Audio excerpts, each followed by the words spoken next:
You're listening to the Valley Labor Report with David Story and Jacob Morrison. We're here with Warren Tidwell. Do you go by Warren Allen Tidwell, or do you just go by Warren? That's what my mama calls me. I go by Warren. So we're here with Warren Tidwell from Hometown Action, one of the great organizations. They help us with the show every week, so y'all can thank them if you enjoy the show. But they're also doing a whole lot more work, specifically in Alabama, mainly in the South Alabama, but I think they're trying to get spread up into the north. So what do y'all, just take a minute, Warren, and tell everybody exactly what, no, you can't tell them exactly what it is because y'all are so diverse. You're doing 1,000 different things, but kind of give them the bird's eye view of what y'all are doing. Well, we are all over the state, and now we do have a pretty big presence in Huntsville, thanks to a couple of organizers up here. Y'all have got a lady up here, Tiffany Watkins, who has helped get, I think, 40,000 cloth masks made and distributed throughout North Alabama. From here to Franklin County and every point in between. 40,000 masks just out of Huntsville alone. Yes. That's insanity. You realize that, don't you? Oh, yeah, absolutely. And probably has distributed enough material for close to 100,000. Overall in the state, we've gotten 100,000 masks made now.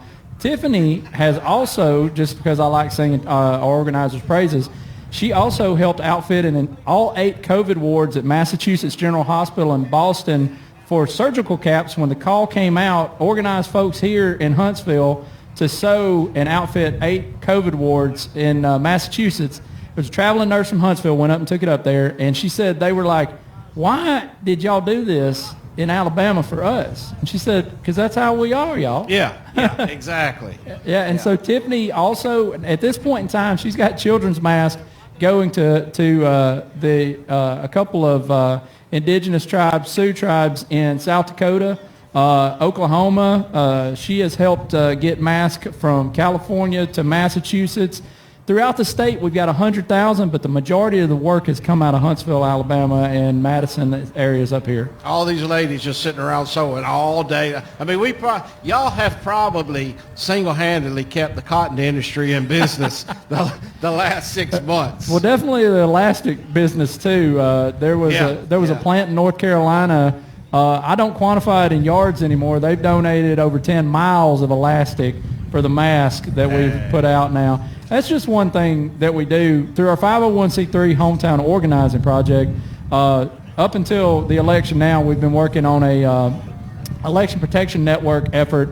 It's a partnership between the Ordinary People's Society in Dothan and the Black Women's Roundtable in Birmingham and us. And it's multifaceted, but there was a website created that was a resource for everyone to figure out how to vote absentee, if they needed rides to the polls, if they're formally incarcerated and not aware that they do have the right to vote after the 2017 law change that defined moral turpitude. There's that, and also we've had a texting effort just to inform people of their options when it comes to voting, to get out to vote. It was not a partisan issue. It wasn't vote for this person or that person. Right. It was just, if you need, we got a lot of disabled folks that may not know how, we helped a ton of folks had no idea how to vote absentee. Hey, you know what? I've seen a lot of people making fun, especially on the right, making fun of, why we have so many organizations helping people vote absentee. I myself voted absentee, and it was not the easiest thing in the world to do for somebody that had never voted absentee before. Right. Go to the courthouse. The biggest thing was just understanding that, yes, I did get everything done properly, because if you don't get it done properly, right, they love to come in and throw your ballot out. They do. And I'd like, for the folks who had some questions about that, I'd like to talk about my friend David Kelly. David Kelly lives in Beauregard, Alabama, and he has what's known as Moya disease. It is a cardiovascular disease specifically affecting his lungs. So he would, if he caught COVID-19, he would die. Yep.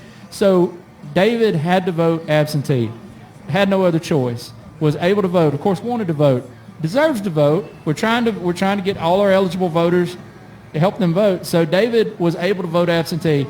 He was scared. He was scared that if he went out and got in line that he could possibly get sick. Understandably so. So there are definitely good reasons, for us to have that, because we do have the disabled in the state and everywhere are invisible. We don't talk about it. Everywhere I've ever went to work and organized, I find people. Across the street from David is a woman whose daughter has a rare kidney disease, has had kidney transplants. She's 10 years old, multiple surgery. I think she's up to like 15 surgeries now. These people are out there. They need our help, and that was one way we're able to help them. Yeah, and that's awesome. Awesome. And it shows, really, because you look, we're setting record numbers, and across the nation, but even in Alabama, we once again broke a record for the amount of people voting this year, That's right. And hopefully we continue to set records, because it's been proven when we vote, we win. That's right. The one thing that, and not to get political, but the one thing the right loves to do more than anything is suppress vote. Right. Figure out how we can throw votes away, figure out how we can disenfranchise people from voting. We've seen, I think the number is 36 polling places in the state of Alabama closed down, and they're in majority minority areas. So, Absolutely. we need people to like yourself and like your organization to help people understand what they can and what they can't do. And I have to wonder about there's some very simple things we can make it easier to vote that I would think would be supported across the board.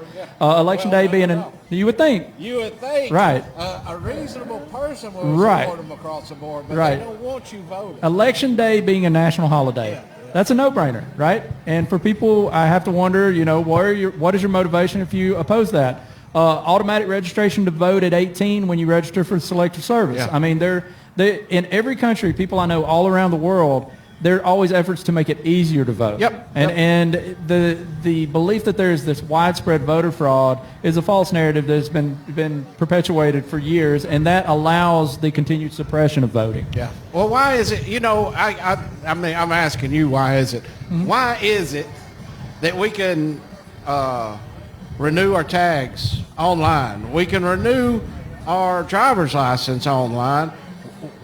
We pay taxes online. Apparently, if the federal government thinks it's safe enough for us to send money to and from them online, you would think we would be able to just sit at home and vote online.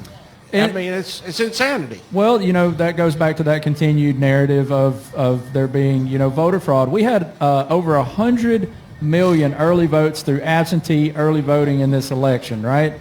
And the other thing is our laws are different in every state when it comes to counting those votes. In Wisconsin and Michigan, there was an effort to have those votes counted early so they could be put in. That was opposed by the GOP and the legislature. Exactly. Same thing. And the same people. What's frustrating is the same people that opposed it. Right. I was listening to conservative talk radio because we're on this channel, and I listen to it most of the time. The same people that in the same corner with the people that opposed it were saying, why weren't those votes counted early? Why are we having, it's the narrative where we done it, but we don't want y'all to know we done it. Now we're going to use it against everybody to make it sound like, there was some kind of, no, y'all are the ones that opposed it. And this goes back to another thing I often say. A lot of the organizations on the left and the Democratic politicians, the messaging is not good. To put it lightly. Right. There has to be a better effort to communicate these things to people. Now, granted, you talk about right-wing radio, it's widespread in the South. There's constant misinformation, disinformation that's put out there. That stuff is understood to be the gospel truth when it's not. Yep. And we've got to do a better message, a better job messaging, better job talking with people, right? And I think that's definitely going to help. But we're up against a generational effort here when it comes to that stuff. Yeah, well, and truthfully, not to throw anybody under the bus, but truthfully, we need better politicians. Amen. We need I get people leading all the way up to this election asking me. I think Wednesday, one of the guys from my union come over there and said, "Why should I vote for Biden? Why should I vote for Biden?" And I'll be honest with you. It's hard for me to answer these questions. Right. The main issue with us at work, National Labor Relations Board. That is my one thing I can go to because Trump has appointed some of the worst Absolutely. union-busting corporate lawyers onto the National Labor Relations Board, and it has literally wreaked havoc on our arbitration and grievance system because they're the ones that oversee it. But other than that, it's really almost, hard it's to almost do. a compromise because you don't want the people who've been appointed to these to our federal agencies to head them are the kind of people who would destroy them. Yeah. And so that's the conversation. I was talking to a young black man the other day, and he said, I don't know why I should care. That's just a figurehead. And I'm like, no, not at all. Not at all. Because there's so much power to appoint these people. You know, you look at the EPA. Yep. You look at look at the Postal Service. Exactly. I mean, it's awful funny how DeJoy was appointed just before this election. Right. And some sketchy things happened as far as the mailing goes. You know, and they talk about finding ballots. The right wing talks about finding all these Democratic ballots, and it's like, yeah, well, y'all were hiding them. That's the thing, and I agree with you. I was not overly excited to vote for Joe Biden. There's a lot of cynicism when it comes to politicians that's understandable. Yep. Right? Yep. And I was talking to some political strategists, and I talk about, how they want to organize in the South. And I'm like, we're smarter than a lot of y'all give us credit for. Yeah. We see through that stuff. If you try to massage a message past someone in an effort to hopefully build solidarity in numbers once you get into these spaces, it's not going to work. Yeah. Because the thing about Donald Trump is, and this is what you hear from a lot of folks, they appreciate him because he speaks his mind. Now, it may be horrible, awful things that I personally completely disagree with, or they may not agree with, but they know what they get. Yeah. What you see is what you get. And they're conditioned, as we are, to distrust folks who may seem to have an ulterior motive. And when you have these folks on the left who want to come to the South in these rural spaces and organize, number one, they need to be working with rednecks like us who understand our people, you know what I mean? That's where I come from. I love South. I love Alabama. Number one, they don't understand that in a lot of cases, right? So they come here with this idea that they have to fix these things when this country needs fixing from sea to shining sea in every space in every state, right? And so my problem is that there's these strategies that are being put out are based upon what they think should happen in their understanding of who we are as people in the South, right? And so that's got to change. And I see it changing. I mean, you see what happened in Georgia. Yep. You see Southern organizers doing amazing work. A lot of friends, a lot of folks I know in Atlanta, surrounding areas, work their butts off. Yeah. So. Yeah, and what me and Jacob was talking about it earlier, what we would like to see, and something, the question was posed, what is it going to take for the Democrats in Alabama to see a resurgence in popularity? And he was asking me, and I said, if you think about it, 6 years ago, and I'm good friends with Doug Jones' sister, not good friends, but I know her, so I hope I apologize in advance if it offends you, but the fact is, 6 years ago, nobody knew. Had you ever heard of Doug Jones in your life? I can't say that I have. You know what I'm saying? So we've got these politicians that spent no time on the ground, or candidates, let's say at the time. Right. No time on the ground working, organizing, doing good social work, anything good. And I'm not saying he didn't do that. Right. But what I'm saying is if he had done it effectively, all of us would have known him. Right. Because we know everybody in the state. Right. So we can't just continue putting these, it's hard for me to say elitist because I don't want to make Doug Jones sound like elitist, I think Doug's we done a can't good continue job. putting these types of people up that are the supposed white saviors. Well, that's what I was going to say. Doug Jones has been a great senator, a bipartisan senator for this state. And the thing is, and he was a great candidate, but we wouldn't be the position we're in now because like you said, had this been going on for a long time. Had a friend in Atlanta who was just tickled that he lost, right?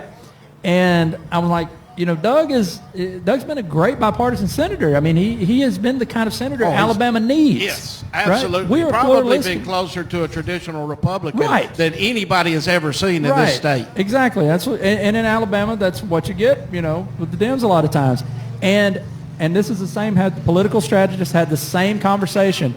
I said, we have got to be outspoken about our ideals because they are popular. You look at Florida, what passed, $15 minimum wage, the things that the policies of the left passed, but the politicians of the right were elected. Yeah. Right? Yeah. And that is a disconnect that we've got to fix. We've got to figure that out. Yeah. I mean, it's a good point. We were talking earlier, medical marijuana in Mississippi. Oh, yeah. I mean, seriously, folks? Yeah. Seriously? We let Mississippi beat us? I mean, come on, man. And that is a very, you see it on all across the board, on all spectrums, very high support, 60, 70, 80%. Yeah. Same with universal health care. I mean, these are policies that are popular across the board. In our state right now, everyone's aware of the rural hospital closures, the things that are hurting our people, right? We traded in a fantastic senator for someone who probably couldn't tell you the Bill of Rights, right? No, you know what I mean? Absolutely couldn't. And who doesn't understand this.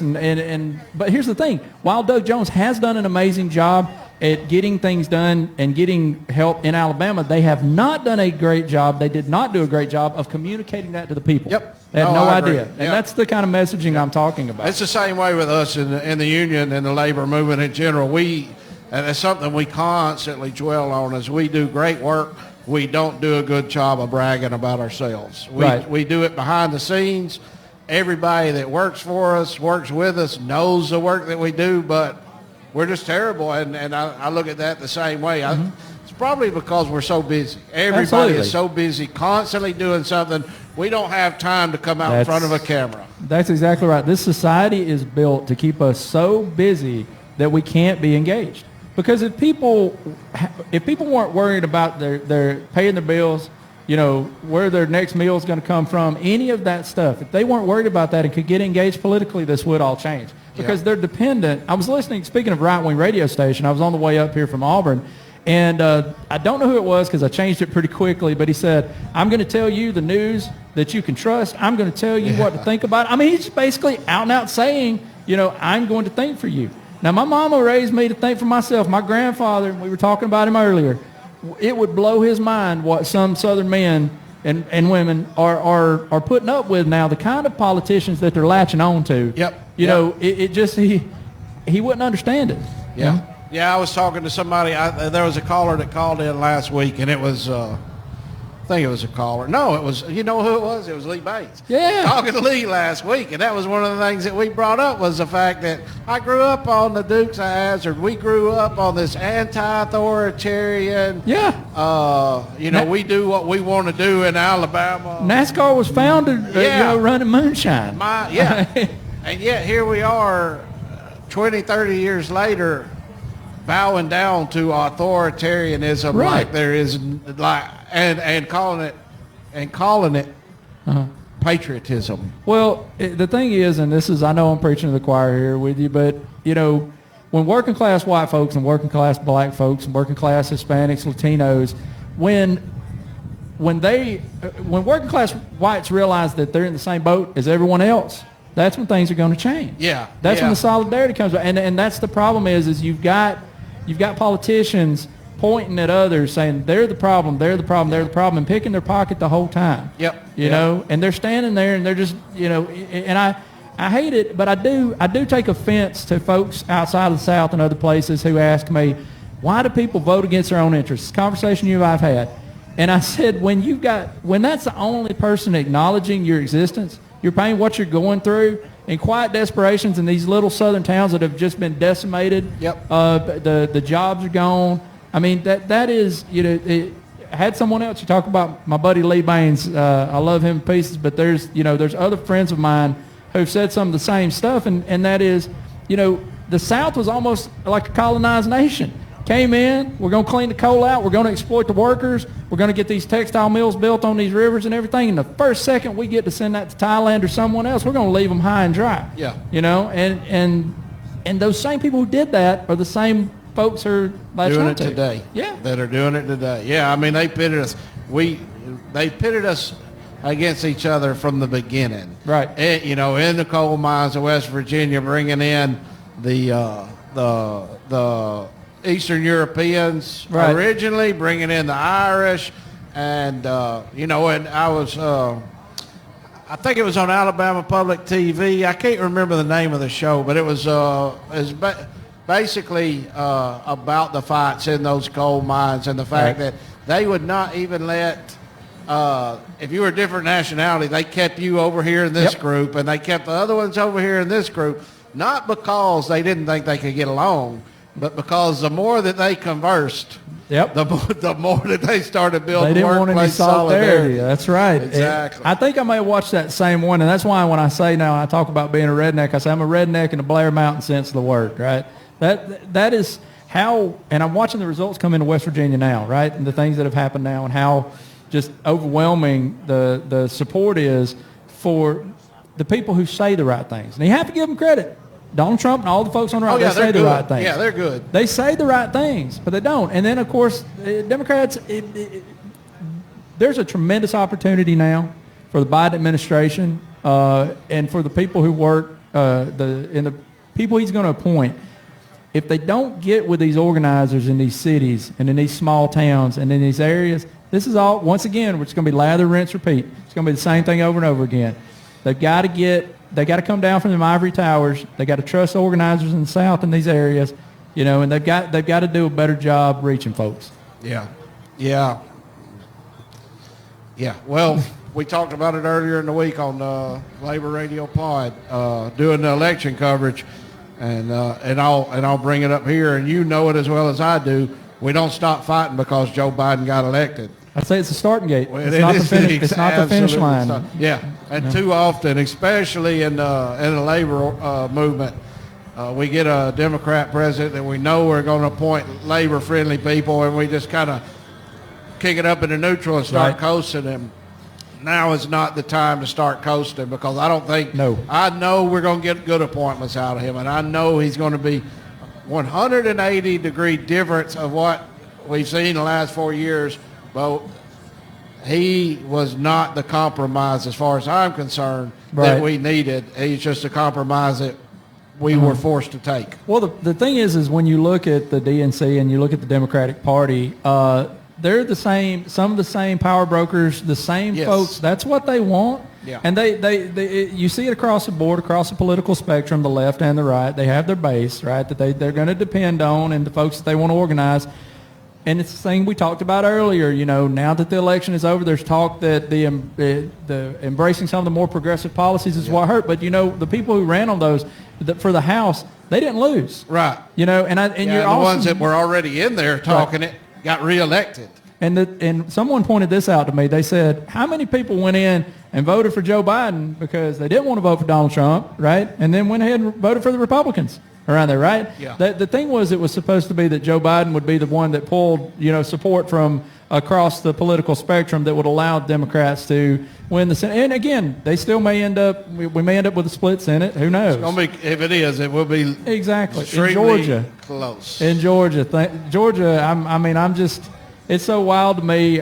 We've talked about it for a long time with the growth of Atlanta and those areas, you know, that the Georgia's going to change, but it's been pretty rapid, you know. Right. And Texas, and I'm reading the returns now, Texas would have as well, but a lot of the folks who voted for Donald Trump were Latino voters. Right. On the border. Yeah, a lot of business owners, the shutdowns hurt them. They're worried about that. And that's understandable. They're trying to make a living. They're trying to take care of their family. It's just... We've got to get past this pandemic, which is very real, we need to base our decisions on science and what works. But at the same time, this, whack-a-mole approach that was going on, the people who, you would think that they would have paid a price for that there would have been consequences for the lack of managing this well. But in fact, it's had the opposite effect on some things, and that may be what kept Texas from going blue. Yeah, well, it's like you said, they do a very good job, and they have basically the entire gamut as far as radio. To the best of my knowledge, we're about the only show, certainly in Alabama, but that I know of really on actual live radio that talks left-wing politics. Right. I mean, the right has completely taken that over. So no matter, and every workplace, 90% of the workplaces, blue-collar workplace you go into, they don't have TVs there. They've Right. got radios. They do. And if they have a TV, it's on Fox News. That's on Fox News. So they've catered their message to the group. They've told them what they want, and unfortunately, there's not a whole lot of people telling them anything different. Well, and that's the thing I talk about messaging. Talking about getting into these communities, actually speaking to people's self-interest. You know what I mean? And they're not talking down to them. It's so easy it's so easy to call for, we've talked about it before, to call for boycotts of the South and these areas. And like I said earlier, Donald Trump had 4 million, probably nearly 5 million by the time the count's done, voters in California, right? And we had nearly 1 million for Biden in Alabama. The equivalent of what gave Biden 9 electoral votes between D.C., Vermont, and Delaware, right? It is much more complex, but it's so much easier to criticize from afar, to joke, to make fun, which I see entirely too much of when it comes to us. But I think, and I told you this earlier, this is an issue from sea to shining sea. We're not going to be a punching bag to make folks feel better. You know what I mean? And it's easier to do that than it is to do the work. To come down, and that's what I tell them. I said, open invitation, y'all, come on down, work with us, organize with us, and we can change things. Hopefully we'll change things. Y'all are doing a great job. Hometown Action, folks. Warren, Kathleen, love her to death. There's so many great people that if you'll reach out to them and get involved, there's plenty of work to do.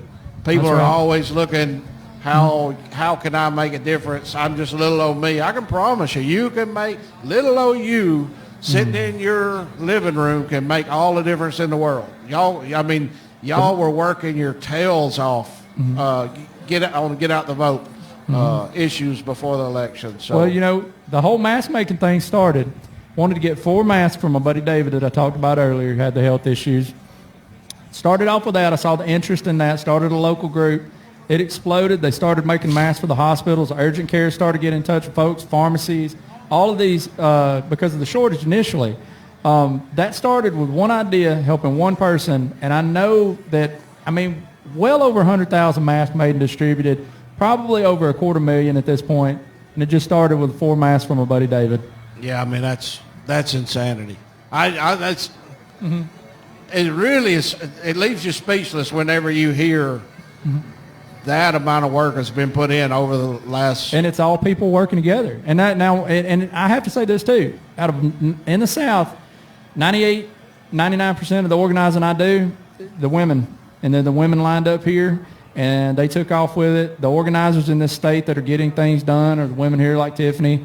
And it's people working together. That's it. And that's not the first time I've seen this. After the tornadoes in 2011, all the time. After the tornadoes in 2011, went from a Facebook page ended up being 36 warehouses in 6 states, and the logistics people in Tuscaloosa estimated we put $40 million worth of materials through the warehouse there. And again, started with a Facebook page, one idea, one person.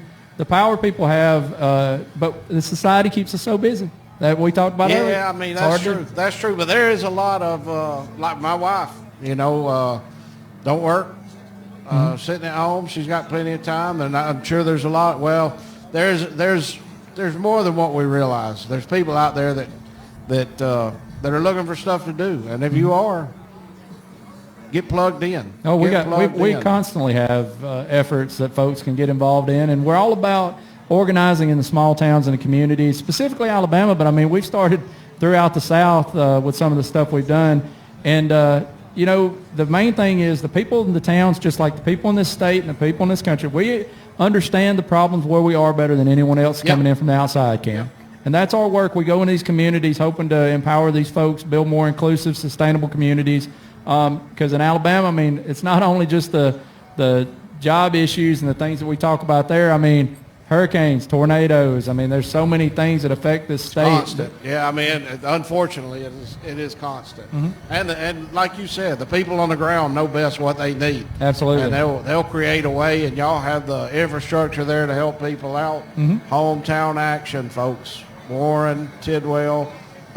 If you can't find, they're easy to find on Facebook and everywhere else, but if you need to put in touch with somebody, reach out to us on the page, and we'll put you in touch with somebody. If you want to help, put you in touch with somebody. If you need help, we'll put you in touch with somebody. we've talked about politics the whole time because it's easy. Yep. But the fact is 95% of what we do day to day is never politics. It's just what everybody wants to hear. Well, and that's the thing. We're all in this together. And the sooner we realize that, the better off we'll be. I've worked in communities around the world. We like to look down on them. I've heard them called derogatory terms. But I'll tell you, some of these communities I've worked in are still in touch with something that we've left behind or forgotten in a lot of areas, and we need to rediscover that. Yep, awesome. Hey, I got some chicken that I got to get off the grill. Warren's more than welcome to sit here and talk to y'all for another couple of hours. I'm good, brother. We're going to bring some more people if they want to talk, and if y'all are wanting to listen, I can't believe we still got viewers here. I appreciate y'all hanging out with us. We'll bring some more people back here in a minute. In the meantime, I will be putting Obed Edom, one of the local bands out of Huntsville, on for y'all to listen to. Local guy, Austin Keith. He's absolutely one of the best musicians you'll ever hear, and he does a lot of good work in the community. Go find their page on Bandcamp and throw them a few dollars. Obed Edom. Thanks for tuning in. We appreciate your time. If you want to see what we're up to throughout the week and get our snide quips about the news of the day, then you should follow us on social media. We're on Facebook at facebook.com/Valley Labor Report. We're on Twitter at Labor Reporters. I'm on Twitter at JacobM_AL. David is on Twitter at Radical Unionist. That's spelled RADICL Unionist. If you missed part of the show and want to go back and watch it later, search YouTube for The Valley Labor Report and subscribe to our channel. You can go back and watch the full show there, and we also clip segments throughout the week. And we also upload the program on more than 11 different podcasting apps. So you can see if we're on your listening platform of choice. You can go to thevalleylaborreport.transistor.fm/subscribe. And if you appreciate our work and want to help us stay on the air, then consider throwing us a couple dollars a month on patreon.com/The Valley Labor Report.